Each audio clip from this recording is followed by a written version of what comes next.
Bangui, le 14 mai 2026, CNC. Enquête exclusive. Mbolilungoul et Zogo-Nimbu.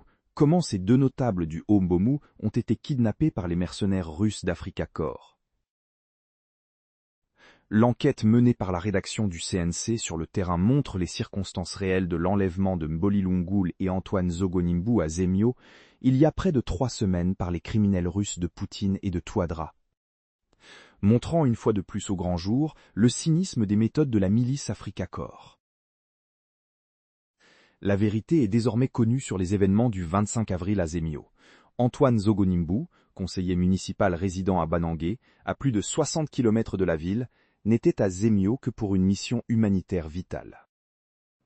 Il effectuait le déplacement pour venir à Zemio récupérer des stocks de médicaments antirétroviraux, ARV, destinés aux malades de sa localité.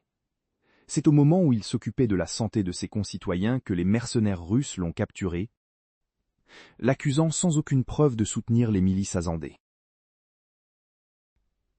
Quant à Mbolilungoul, candidat aux élections régionales, son enlèvement a eu lieu directement sur son lieu de travail. Responsable de la sécurité pour une organisation non gouvernementale, ONG de la place, il a été arraché sur le lieu de ses fonctions par les miliciens d'Africa Corps. Ici encore, le scénario est identique, des accusations mensongères pour justifier une détention totalement illégale. Enlevés le 25 avril dernier, ces 2 otages ont été officiellement déclarés comme déportés vers la capitale Bangui pour être remis à la justice. Pourtant, à ce jour, ils restent totalement introuvables. Aucune institution judiciaire ou policière n'a enregistré leur arrivée. Comme nous l'évoquions précédemment, l'angoisse est totale. Sont-ils enfermés dans la prison secrète des Russes au niveau de l'aéroport de Bangui-Poko ou dans les cellules souterraines des Russes du camp de Roux? Le pire est aussi envisagé, car les méthodes de cette milice sont connues. Certains prisonniers sont parfois jetés depuis les hélicoptères en plein vol au-dessus de la brousse durant leur transfert. Ce maintien des méthodes de Wagner sous le nouveau label d'Africa Corps est une stratégie voulue par Touadéra pour sécuriser son fauteuil et sa présence à vie au pouvoir.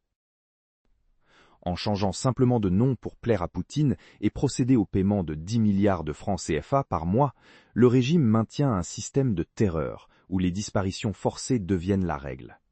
Pour Mbolilungoul et Zogo-Nimbu, le silence de Bangui ne fait que confirmer la nature de cette collaboration.